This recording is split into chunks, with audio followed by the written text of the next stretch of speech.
I thought it was like really interesting because we have our prom coming up, so we got to learn about what happened at Bradley and like make our decisions off of that and help us make better decisions in the coming months, and especially going to college as a senior too. Just to remember those lessons that we've learned. And the gospel, I think, really was spread well here.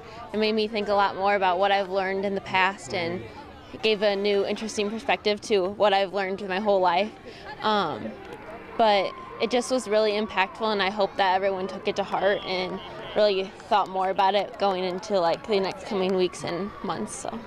What's your encouragement to your friends, to people you don't know? Why consider a time of discovery of who Jesus is to?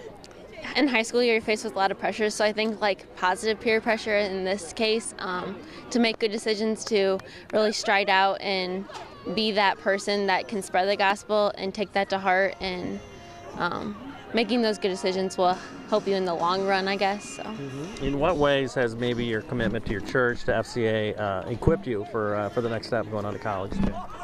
I think like it's given me a lot of like morals and values that I want to keep in my life, and to have something to hold on to know that like my identity doesn't come from what I do, but in God, is what they talked about a lot tonight. So just remembering that as I go on, and to keep it together. Mm-hmm. And last thing, as you look back, with what FCA has been too, is that something that do you feel like it's really could enrich somebody else's life? The high school experience is so different from everyone, but how much of a stabilizer was that in your life, I guess, too?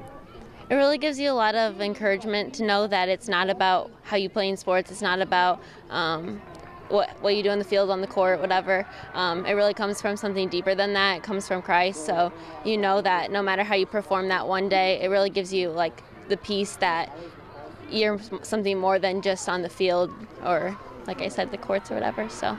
So one thing I really noticed tonight is when we got here, there was a huge crowd. There's 3 different softball games going on, and one thing we had to do as Christians was focus on something bigger than the crowd around us, and that's exactly like what happens in the high school too. There's so many distractions around you, but you have to focus in on what's bigger than you, Jesus, and that's going to follow you for the rest of your life. There's going to be people around you yelling, screaming, and you have to focus in on what you believe in. So even though we went through all this planning to make this night perfect, we showed up, there's distractions. We worked through those distractions, and I think that's really what makes events like this so powerful, is coming here and working towards something bigger than us together for Jesus. And now as you go on to college too, how much does that enable you to be better prepared for that too? Yeah, college, definitely there's way more distractions than in this high school. You have to find those people in college, find those high school friends that you have now, use them to help you, support you through your whole journey throughout your life, and they'll carry you to the cross. Well, and honestly, everybody who goes to college, if they tell you they're not afraid or nervous, they're lying to you. Are you nervous? Are you leaning on the Lord a little bit more as you make this really big transition? Yeah, it's scary.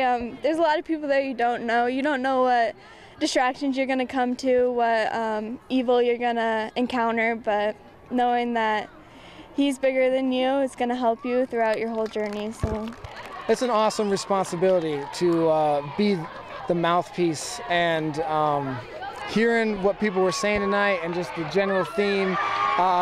It's a movement of the Spirit, and it's a privilege for me to be able to join in the Spirit and do that. But like I was saying, it's not me, it's all God. And the reason that one verse comes up over and over again is because God needed someone to hear it. Mm-hmm. And I think what happened here tonight was just a movement of God, and it's just awesome to watch.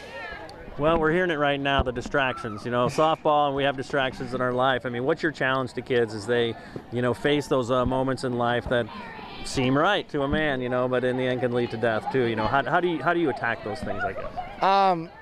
I guess I would attack it by talking about our nature, and our nature is we're selfish.